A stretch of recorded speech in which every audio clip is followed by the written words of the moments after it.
Hello, ladies and gentlemen. Thank you so much for joining the Saxo Friends podcast. Today, I have a very special guest.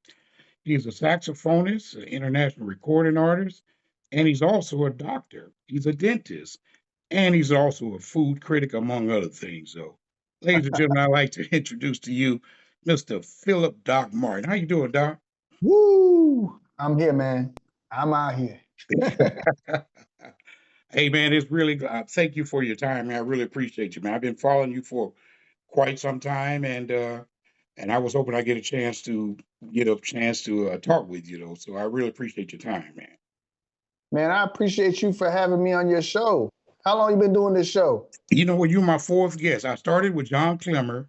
That's pretty good. I started with John Clemmer, and then I did Jason Gay.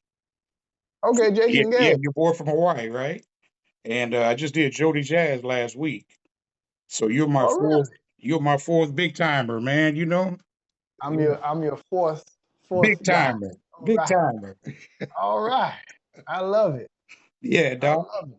So, Doc, let's take a trip down memory lane if you don't mind, man. Yes, sir.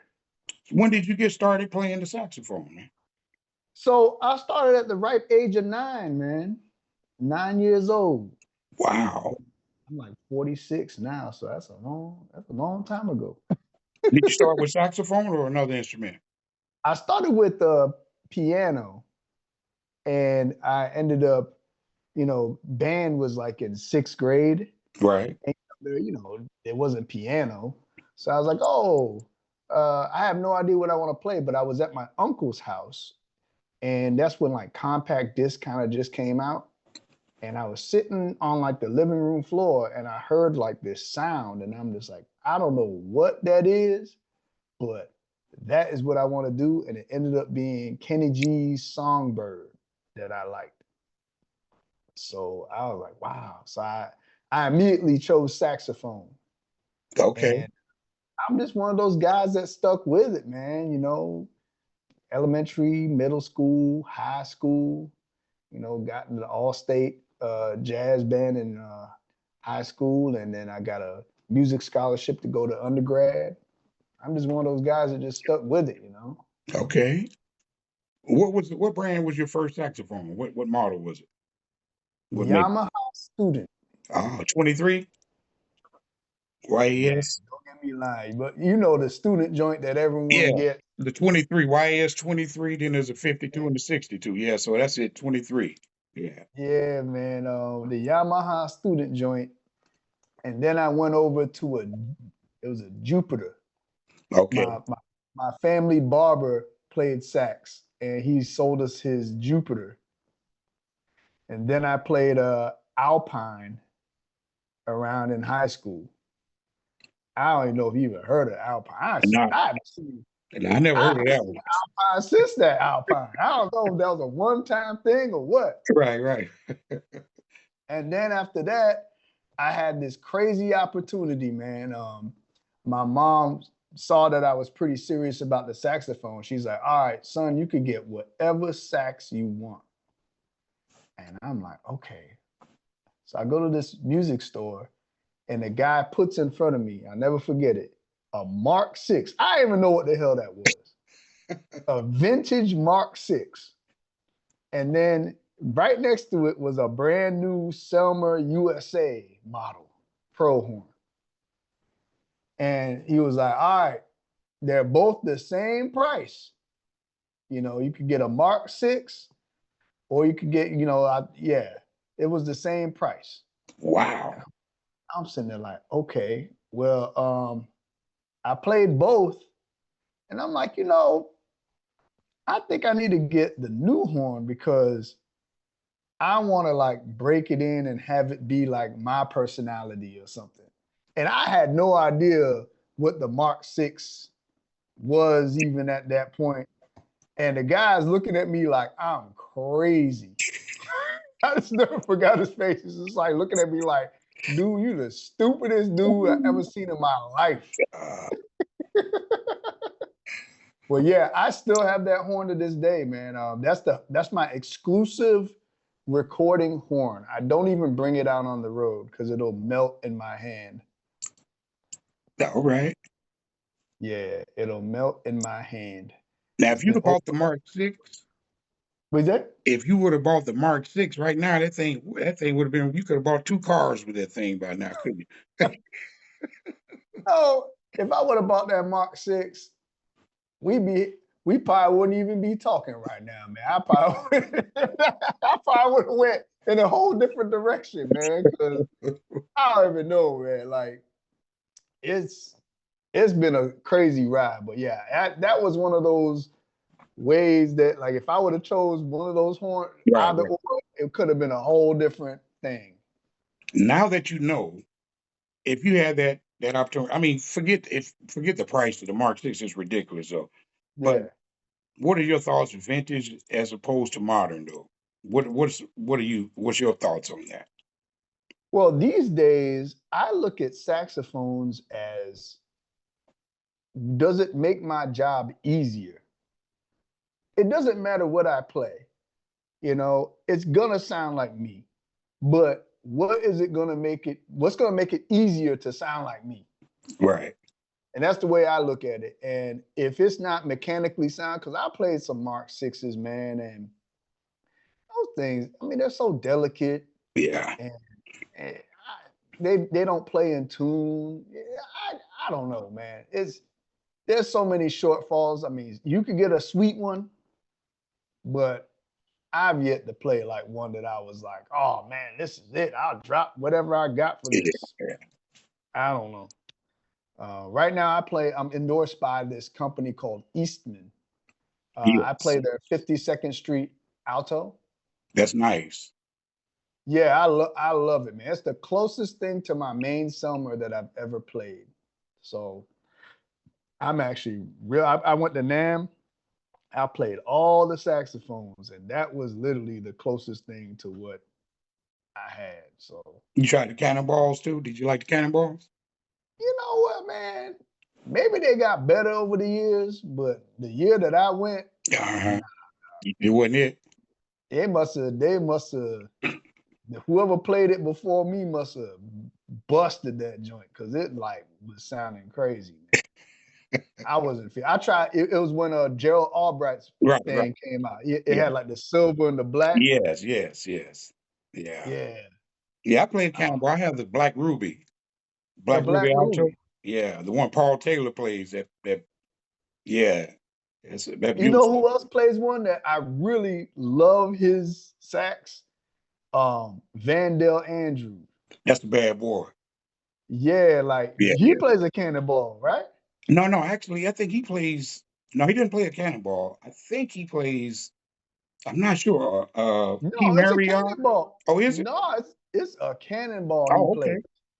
I was like, your cannonball sounded like that. Like what? What's going on? Like I might need to check them out again. Oh man, that's all right, man. So, who were some of your influences growing up, man, on saxophone besides Kenny Um, G? I'm gonna say Everett Harp, Kirk Whalum, Ed Kaye,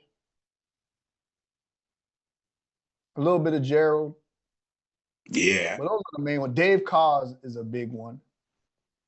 I'll Okay. say Dave Cars. I would say Everett Harp in the number one slot, Dave Cars in the number two slot, Kirk in the number three spot, Walter Beasley in the number four spot. Okay. Yeah, You know what? yeah. Since we're talking about sax players now, but I usually ask this towards the end, but since we're already talking about sax players, give me your Mount Rushmore of sax players. My mouth. Any genre, living or dead. Okay. Like you're saying, like who would be my number one? So, there's 4 places on Mount Rushmore, so you get 4 names, and they can be all Oh, tenor, alto, whatever. Just your 4 sax players. oh man. That's a tough Kirk one. Whalum. Kirk Whalum. It would have to be Kirk. I'd put Everett Harp up there too. Okay. I put Walter up there too. All the ones I just said. Okay. All right. Yeah, and Ed Kaye. Okay. Okay. That's a good Yeah, list. yeah, yeah. Everybody has a different one. Everyone got a different, Exactly. Can I tell you Yeah. mine? Yes. What is yours? John Clemmer, Okay. Grover Washington, Oh, of course. Stanley Turrentine, Okay. and David Sanborn. That's it, bro. Oh man, you put Dave Sanborn Yeah, on that joint? have to, man. That's the man. Oh man, that's what's up, man. Yeah. Dave Yeah. Sanborn. So, Doc, let me ask you this, oh brother. You're a very interesting man, and I love your videos, man, and Oh, thank you. your concerts are an event. It's not just just somebody playing a saxophone, man. You put a lot of energy. You remind me a lot of Eric Darius, man. You guys have a lot of Oh energy on man. stage, man. I actually went to school. I'm not gonna sit there and say I went to school with him, but we were in undergrad at the same time. Is that And right? yeah, so we were playing in like, the jazz band, and like the jazz band would like travel to different places, and I would see him at the same festivals that I was at. Okay. And it was just interesting. Like we both knew that we were gonna get record deals and go on to be genre artists. He definitely became the top genre artist to me. Right. Uh, Me, I kind of took a back seat for a decade. So my path went a little different than his for different reasons, Right. and we'll Right. probably get to that later. But yeah, man, I know Eric, bro. Okay. So when you were growing up, did you play in any bands? I know you played in school, but did you play any gigs after school in bands or anything? Like you mean what in high school where? Yeah, in high school, did you go out and gig after school sometimes, Saturday night parties or whatever? Yeah, I actually so my dad bought this thing called a Bose acoustic wave radio, Right. I remember those. and it sounded really good. Like, so I would take that, and I don't know if you know those things called the Jamie Aebersolds. Yes. Yes. So I would edit out. I figured out a way to like edit out the one, two, three, four, and I would just have the music, and I'd put a bunch of those together, and I would play gigs in like cafes or like restaurants Uh-huh. and stuff like that. Yeah, that's pretty neat. Now, what was your first gig with a known artist? When you knew you had made it, you like, I'm on stage with such and such now. Ooh. Ah, you know, yeah, when I was playing in Orlando with this lady named Cassandra Lewis. Okay. It was called Cassandra Lewis and the Sounds of Soul. And we opened up for many big acts like Jonathan Butler. We opened up for Kirk Whalum, Eric Marienthal. Okay. Um, at that point, I was like, wow, like I'm on the same stage as these people. Right. So I'm doing something right now. Yes. I wasn't out front, I was a side man, but I saw the feeling and I'm like, you know what? One day I'm gonna be up front. That's right. Yeah. So I've always been working my way. Matter of fact, I'm still fighting to get on those stages, man. It's tough out here, man. Speaking of stages, how did it feel to headline the Aloha Jazz Festival, man, in Man, that August? was cool. That was a really cool vibe, man. The Aloha Jazz Fest. Yes, yeah. I was there. I didn't go to the festival, but I was there that day, that week that you guys were there. Oh, really? Yeah, I was there. I was supposed to hook up with Jason Gay, but he ended up having another gig after he did his show, and I was supposed to hook up with Brittany Atterbury, but Brittany was busy too, though. So you guys are all over the place. So Oh you man, know, that's wow. So you was right there. I was there, bro. Yeah, I was at the. I can't. I remember you guys were at the.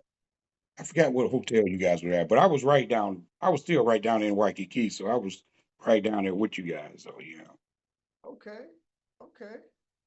And where's your hometown? Right now. I live in Garden Grove, California. Oh, okay. Yeah, Wow. I used to live in Hawaii in the '80s when I was in the Army. I was there for 5 years.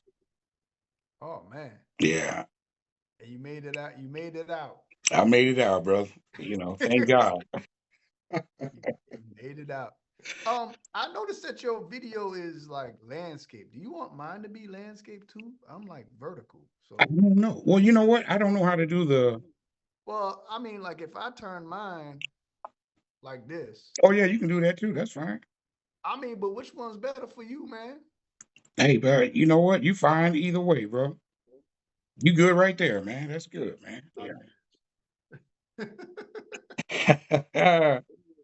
So, Doc, Yeah, so how did you? Oh, about your albums though. You 8 albums, 8 albums in now, right?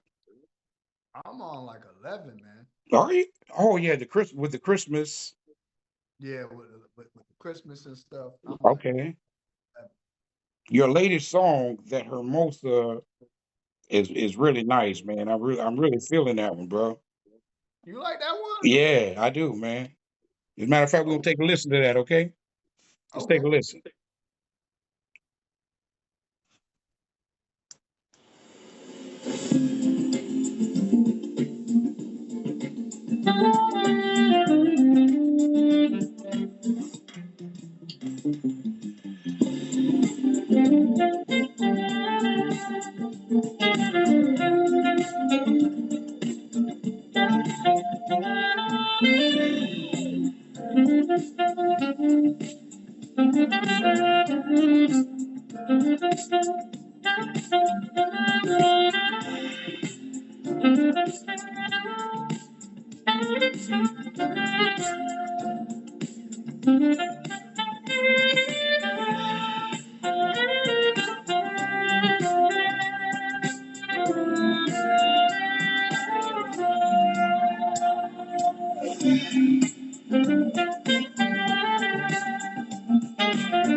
Doc, that's a Yes, sir. cold joint, bro.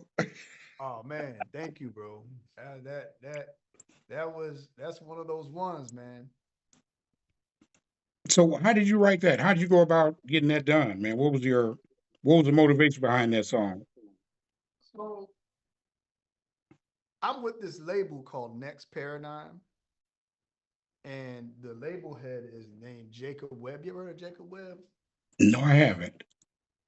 So Jacob Webb is the person that owns the label, and like that is like one of the most creative dudes I've ever met in my life. Like, and he just has a way of he's just such a good writer, right? And producer. Right.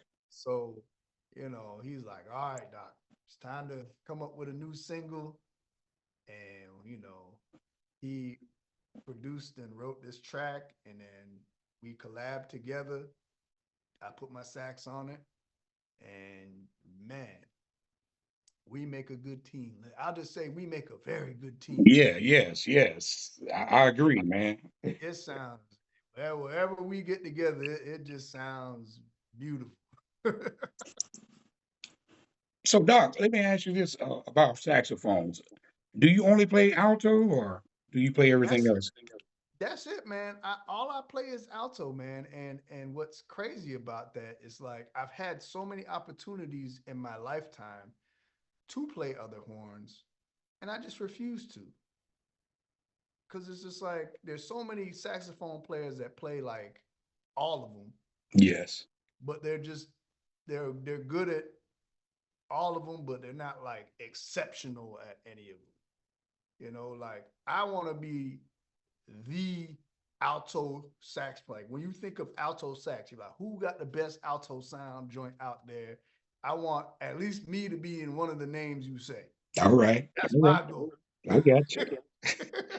That's at least my goal with it. I know I'm not, but I want to be in the conversation. That's my goal. I just want to at least be in a conversation. All right. They're like, oh man, Doc got a nice sound on alto. That's all I'm going for. Well, you know you've achieved that. You definitely got Hey, that. You know. appreciate that, man. I worked hard at it, man. I've worked hard at it. That's my claim. That's what I try to make it my claim to fame to be to have a good alto sound. That's it. You have that 10,000 plus hours, right? It's not a problem with that. You got all that in, you know? we put the time in, man. And matter of fact, what's crazy about it, like when I play alto, I'm thinking I'm playing tenor. Okay. I mean, like my intention is a tenor sound. Right. So like when coming up as a kid, I would put on like Kirk Whalum, and I'd literally like be playing into his sound and being like, whatever comes out of this alto needs to sound like Kirk. Even though he's playing tenor, I'm playing alto. That's what Yeah. we're trying to do, you But you know? still there though. You was there though. You know. I was there, like when he came out with the For You, that's my favorite joint to Yeah. this, For You album. So when you were developing, Doc, what were your practice habits? So how long per day did you practice? 2, 3 hours, 4 hours a day when you were coming up trying to get it? I wouldn't, I actually wouldn't keep tabs. It would be a long time, man. Like Uh-huh. it would be to the point where I just get tired, man, and the day would be done. Like by the time I was done, you know, Okay. as long as it took to get the idea down. What are your go-to exercises even now when you're working on tone? Um, man, you know what, man? Like you're gonna think this is crazy, but it's like these days I kind of don't. I'm not gonna sit there and say I don't practice, but the only time I really play like at my house is when I'm like learning. Like sometimes I do gigs and I have to learn music. I'll learn the music and that's it. Or, I have to create something new for myself. And that's my practice. I have to like learn, you know, do the tune, create something. Yeah. Because it's like at this point in the game, the way I see it, and I need to like get back into the shed and learn some new tricks. But it's like I don't want to sound rehearsed. Okay. So it's like I don't want to be practicing licks or etudes or anything like that because that's what's gonna come out when I'm live. Like, so if you ever see me live, you'll be like, wow, that like was heartfelt and that felt spontaneous because it was, you know? And what's crazy about it, like, I don't know if you like think of any great moment to me, great moments of saxophone to me, it's like almost when the player almost doesn't make it, but they make it. Okay. And you're like, damn, like he made it. Like that is, I felt what he was Yeah. trying to do. Like that's what I'm trying to do, man. Like, Okay. You and want you want your expression to come out. It's just heartfelt. And Miles Davis used to say he didn't like his guys to practice a lot because he wanted it to be authentic on exactly. stage. That's what Miles Davis said. So That's where I'm at with it, man. Cause it's right. like I already put like back in the day, I put in that time, man. When I say Yeah. I put in the time. Right. Right. Did all the A2s, all that. I'm done. I'm tired of that. It's gonna sound there's I don't want to sound like no A2. So, Right. but yeah, everyone has their process. That's just my process. I don't know if it's the right one, but that's what my process Hey, is. like you say, around 10 albums or so in later, and you headlining tours, bro. You definitely got the right sauce. Hey, I'm trying, man. I'm trying. So when did you know that you wanted to be a recording artist growing up? When did you know this is what I really want to do? Man, I knew it. I knew long ago, man. When I first started playing, I knew.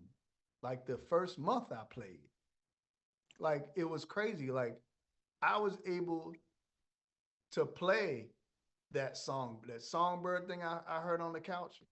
I was playing that from ear like the first month I had the saxophone.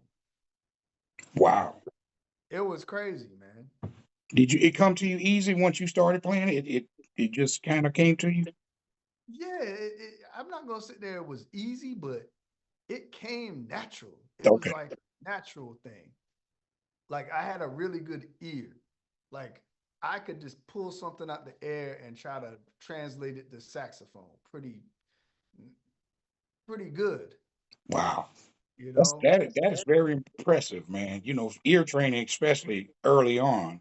I wish I'd have done that. You know. Yeah, like I, it actually was a detriment later on in my career because when I went to college to do music, they were trying to like get me to like learn theory and like oh D7, D major, all this stuff, and like I'm like, dude, I knew what all that stuff was, but it's like I just didn't know theoretically. I didn't know, Right. and once I started learning, it started to get in the way of my creativity. Meaning, like, if I'm reading chord changes while I'm trying to play, it's like, what's that gonna sound like? That's gonna sound like some etude or some crap. Like, Right. it's gonna sound calculated and not great. So I actually hated music school. I hated it. I hated it. And then I started realizing I'm like, yo, why am I why am I even here? If I'm a performance, if all I want to do is perform, what piece of paper is gonna tell like the piece of paper is gonna say, okay, Doc, you can play saxophone now. Is that what it's gonna say on the diploma? Like I don't know what I'm gonna get Right. from that. Right. So it was a couple come to Jesus moments with that. And I Right. was like, what am I doing? Like, this is stupid. Like, matter of fact, I actually look at all the people that were in my class, like in undergrad, and I actually think I gig more than them, or my career is more successful than them, like as a solo artist. I don't know, maybe they might be gigging more or whatever like that, but I don't know, man. I read, Doc, that you were pretty good in school, man. You first year and you all state and all that good stuff, huh? You were getting it in. Man, by luck, man, I don't know what happened. I don't know what happened, but I got in that year, man. I was like, whoa, oh man. Yeah, like I actually had a hard time getting into those all counties and all states and all stuff because I really couldn't sight read very good. So when it came to like the sight reading, I was just like, you know, but I guess I got through it. I played the etude part good and played the solo good, but I don't know what they thought about my sight reading, but I got in. Yeah. So, hey, Yeah. so Doc, you've had a pretty good career. You've played with a lot of great artists. So, uh, give me some advice something that stuck with you that you got from one of your mentors or one of the great somebody like Walter Beasley or somebody like that that instilled in you that you still use. So coming up, I couldn't figure out how to do like lines. Like when I say line, I could play a melody, Right. but when it came to like lines like bebop or like a melodic like or a solo line, you're doing like a passage or whatever. I couldn't figure it out, man. I just hit like a block. I couldn't do it. And it's not like I wanted to do it like reading like a etude book or anything. I'm just like, how do I come up spontaneously with these crazy lines? So I'll never forget it. We were in high school and we went to this bar. The class went to a bar to play. And after we were done playing in like this jazz combo thing, this singer, saxophone player, and they were playing the like tracks or something. And man, this saxophone player was killing. I have no idea who this dude is to this day, but he just sounded amazing. Okay. He sounded exactly what I wanted to sound like. And I'm like, so he took a break and I came up to him at the bar. I'm like, bro, how do you play those lines like that, man? Like, he's like, what are you talking about, man? I say, the lines, the lines. He's like, well, tell me what you're talking about. I say, you know what I'm talking about, man, the line. He's like, well, sing me one. I was like, I can't. He said, that's why you can't play no damn lines. And I'm like, damn, that dude got a point. If you can't sing it, you can't You play can't it. play it. That's it. I can't, and it just never dawned on me. It was just the stupidest thing. So I just started like, okay, let me see if I can memorize and sing this passage, I'll be able to play it. I'll be able if I could figure out how to put it on my horn, I can play it. And I just took off from there. Do you have perfect pitch or relative pitch? I have pretty good relative, I believe. I definitely don't have perfect pitch. Yeah. Yeah. But you got a good ear though, so that's what's up. Yeah, that's one thing that I've always had. Like that's what saved everything. Right, right. That So, saved dog, everything. so now let me ask you. So, during the pandemic, what did you do during the pandemic when you couldn't do concerts or whatever? What was your thing? Did you practice a lot or what? You know what? I was pretty depressed, man. Like my dental practice shut down by the state mandated us to shut down, and my the gigs dried up, and I was just like, man, like I was at home Wow. doing, You you didn't know, practice? nah. I went to the liquor store and I went home and that's about it, bro. Doc said, I'm checking out right now. I'm like, I'm good, dog. You know what I'm saying? Like, Uh, this is I was like, whatever, bro. And add insult to injury, my mom died from COVID. It oh, killed I'm her. sorry for your loss, man. Yeah, man. So I was in a low place. And that's when I met Jacob. And we he ended up producing a couple tracks on my record. Um, and yeah, it just blossomed from there. That's what when I was like, man, let me just try one last thing. I'm gonna do this one last record, and after this record, if it's not successful, I quit. So that's what I did. That was like literally 2020 was the last full album that I've done, and I've just done singles after that. I've done 6 or 7 singles and a Right. Christmas CD after that. But I think for now we're done with records, man. Um, in this marketplace, records don't make any sense anymore. Yeah, I was going to ask you about that. Your thoughts of the streaming versus the physical copies or what have you. How's it working out for the artist right now? The Pretty bad. streaming. Yeah. It's pretty bad. Fortunately for me, we're starting to figure it out. Like we have a pretty good distributor for the label now, called the Orchard, and we actually have somebody representing us in the digital space. Okay. So it's one thing, I've been releasing records for years, but I've had no representation. Like no one saying, hey, look at this music right here, and knows where to send it to what playlist curators. They know the playlist curators to send it to and, you know, get it played. It's like a radio promotion, but for digital. Right. I never had that. I mean, fortunately for me, people found my music somehow and put them on playlists over the years. Right. But it could have been a lot better if I had the right, The right representation. the right machine behind you, right? Yeah. Exactly. Right, right. And now we finally got the right machine behind us. At least, Okay. we got somebody on our side advocating for our tracks. All right. All Yeah. right, So Doc. So you know what, man? What is it about sax players, man? We so cool, man. I haven't met too many sax players that wasn't cool. What is it about the sax players, man? I don't know, man. I mean, it's a way of life, man. You gotta be chill, man. Yeah. If you kind of you're not gonna play very good if you uptight or whatever like that, Right, man. Like right. That too. yeah, it's gonna come out in your playing, brother.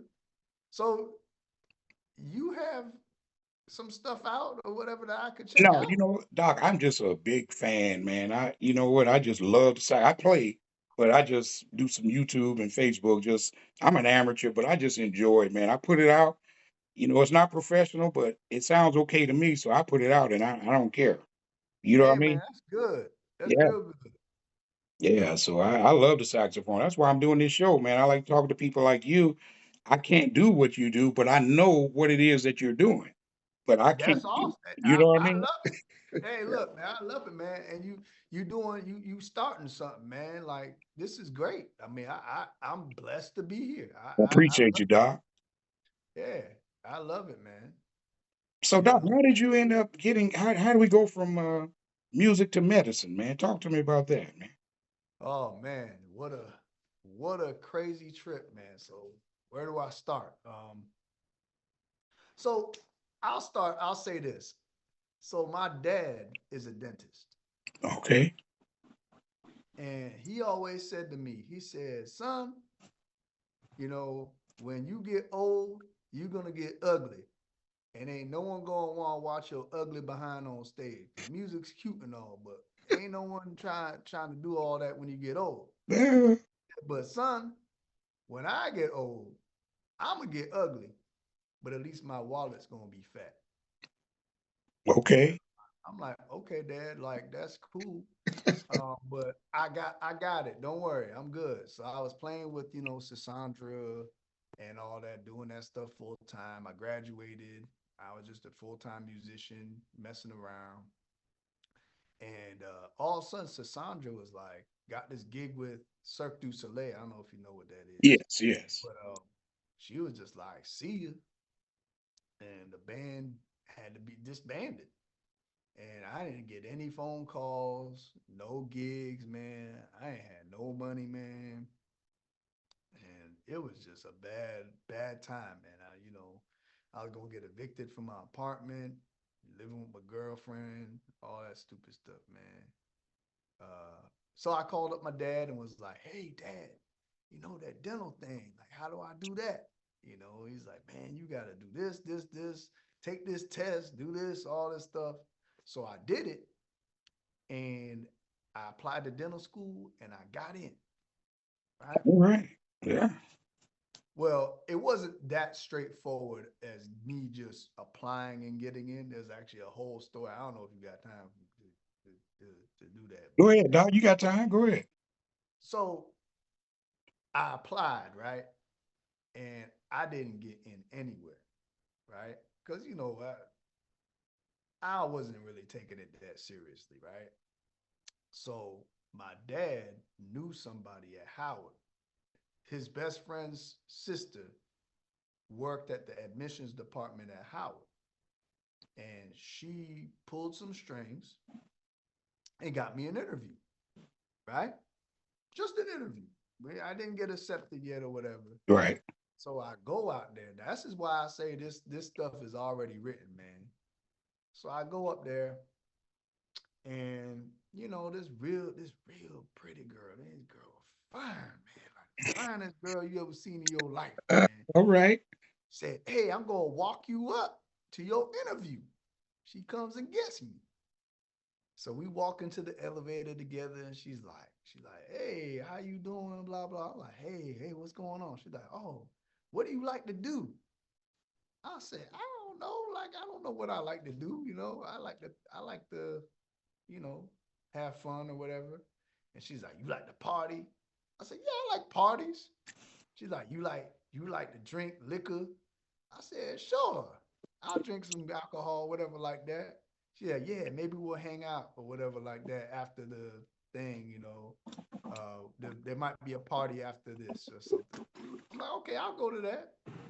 So we get to the interview room, and instead of her just being like, "All right, drop me off," she sits down next to the interview person and is like, So why do you want to become a dentist? And I'm just like, damn, that ain't go good.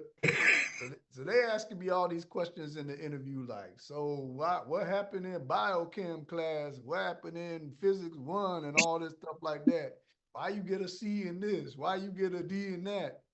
Why you get a C in this? I'm just like, man, I don't know, man. Like, I don't know. So the interview's over, and I'm sitting there like, man, that went horrible. I ain't getting in. I ain't getting in at all. So I get up and I'm like, all right, thank you for your time. And I'm about to walk out. And the interview person goes, son, how come you never said anything about your music? And I'm like, man, but I didn't think you want to hear anything about that. He's like, well, son, you got to play your strengths. Play your strengths because this book work is terrible, right? I'm like, all right. I'm like, okay. What you want to hear, man? He said, when your next record coming out, all this stuff like that. I said, all right. So I felt a little bit better. He didn't say I got in or anything. So maybe a couple of weeks later, I got this letter in the mail that said, I have to go to this course. So it's this thing called the Preliminary Academic Reinforcement Program, right?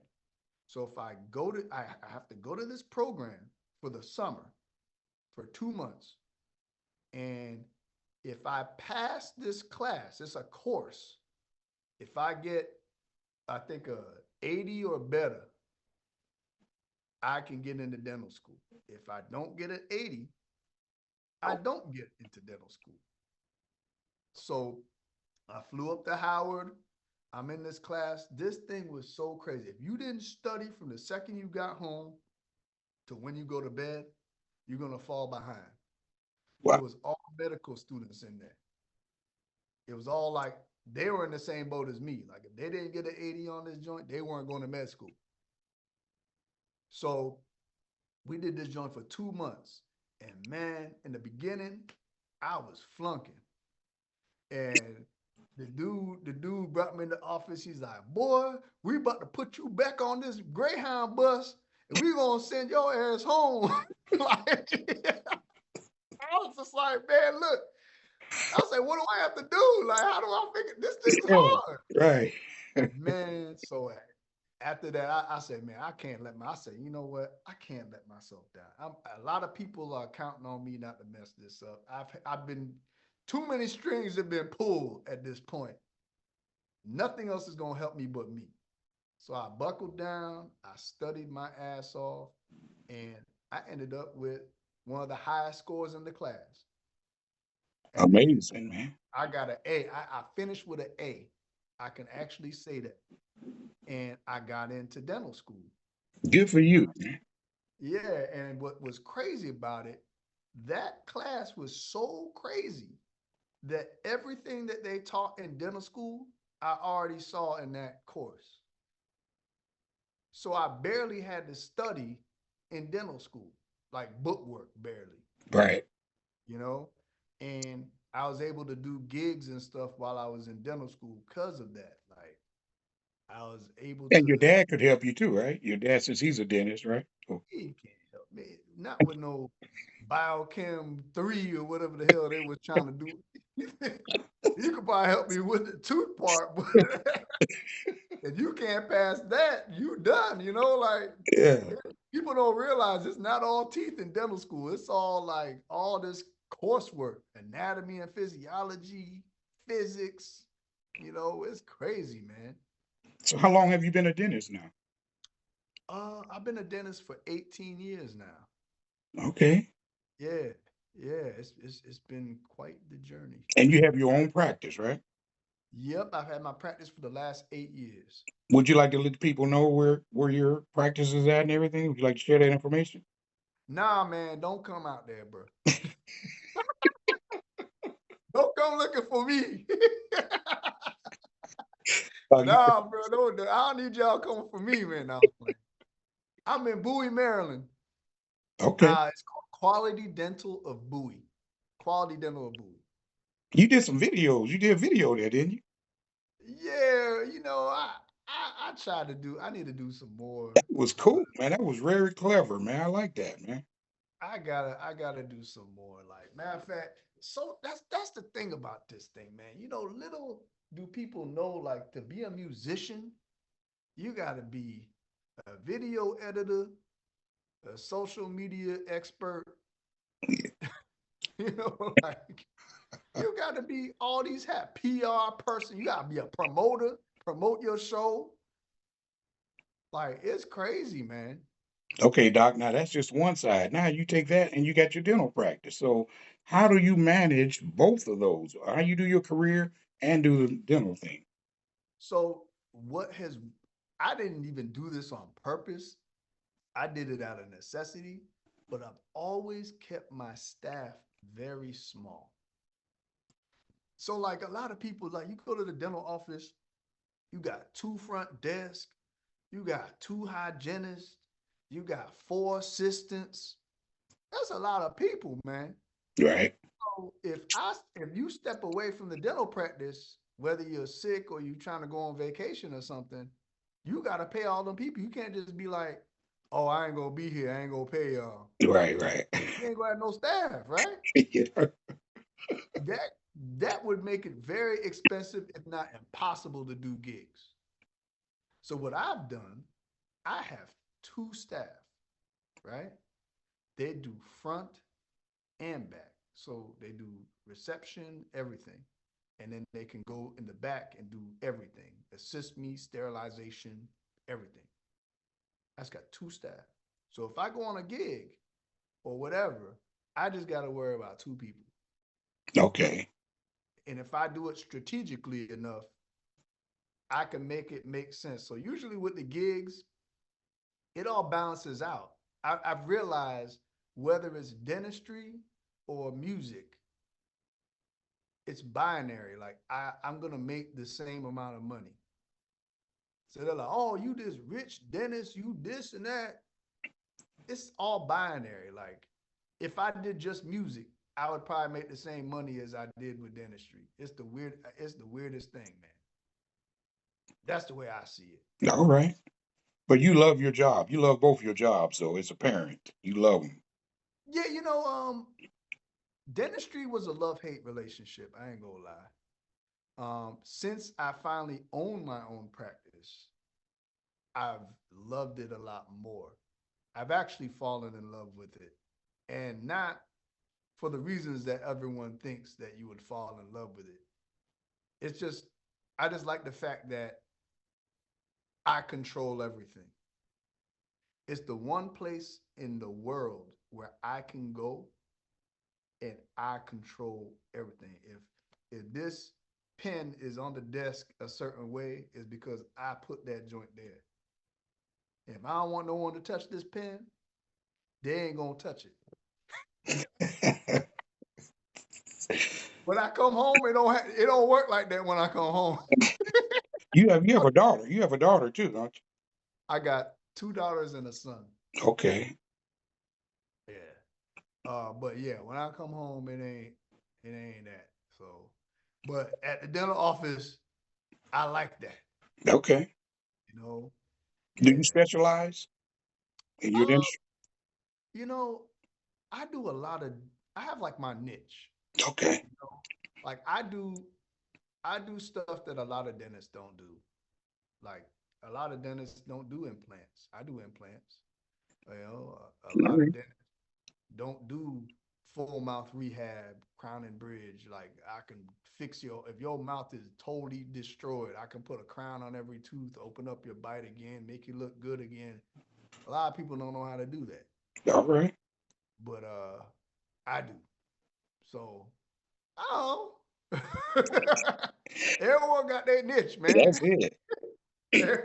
You a man of many talents, bro. So now talk to me about this food thing, brother, because your videos are hilarious, man.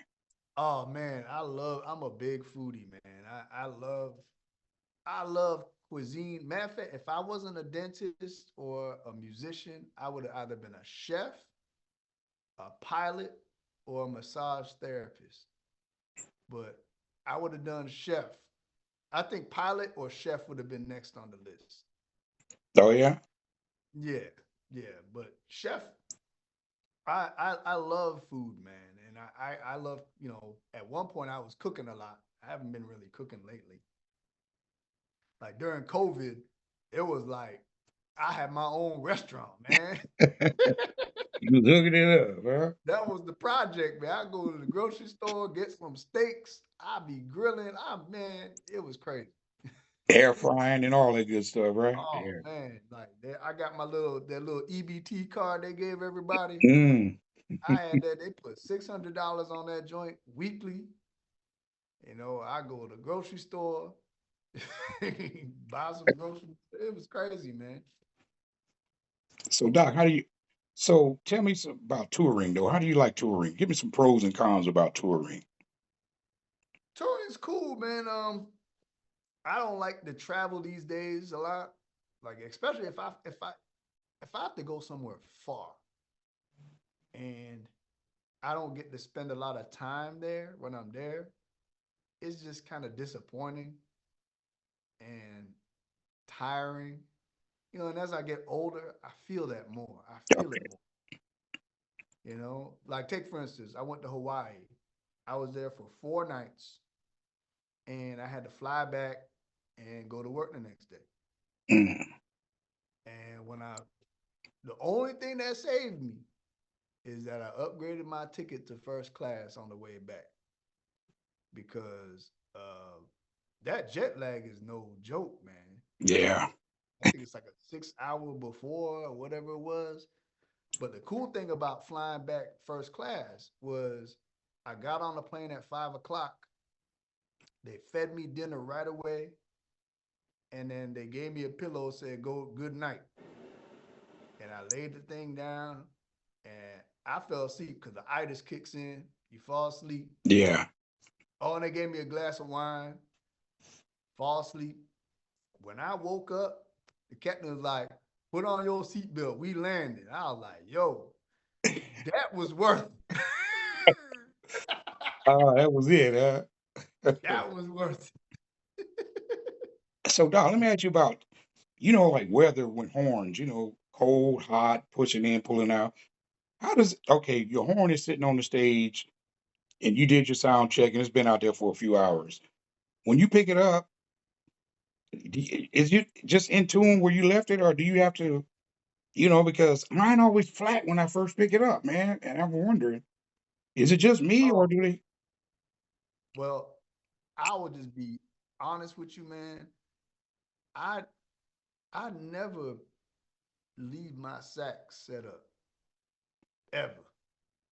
Oh, you okay? And the reason why I don't is because I've had a bad experience where I left my sacks on a stand and I came back and my sacks was scattered all over the floor. Oh, Yeah. Um, yeah. So I'll do sound check and I'll take my horn apart and put it in the sax case. But I'm one of those people. I use this thing called a kiwi neck pouch. uh-huh. You ever heard of that? Say that again. It's called a kiwi neck pouch. What is that? So it's this pouch that it fits the neck in it, but it has the mouth. You can fit the mouthpiece and the neck on it. Okay. So the mouthpiece is still on the neck, Uh-huh. and it slides into this pouch, Oh, and then the pouch goes into the bell of the horn. okay.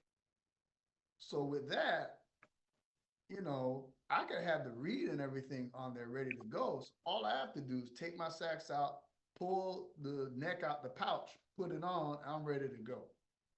What mouthpiece and reed do you use?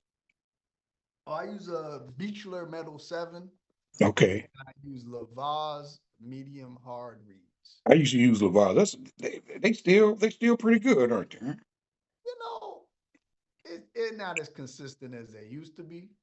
I'm sure there's something better out there now. I'm actually about to maybe switch at some point because the Lavaz out of a box now. I used to, everyone used to be good back in the day, and now it's like I might get three. Out of That's 10, yeah. yeah, 3 out of 10. You know. What about Legier? You don't like the synthetics? Oh man, I can't do it, man. I can't do it. It sounds like a duck or something, You fuzzy or something. I don't know. You like them things? I do, man. I like the Legier. I know, only because reeds are so inconsistent, man. Every time you pick one up, it plays good one day, the next day you pick it up and it's garbage, man. So It's like I feel like with the synthetic, I can't shape the sound. Like it's like driving a Lamborghini. Like you can just touch the gas and that just like ah. right, right. It's not like it's not. You can't. Oh It's man, different though. It's different. I agree. Because it, right it's before a I talked different to you, vibe.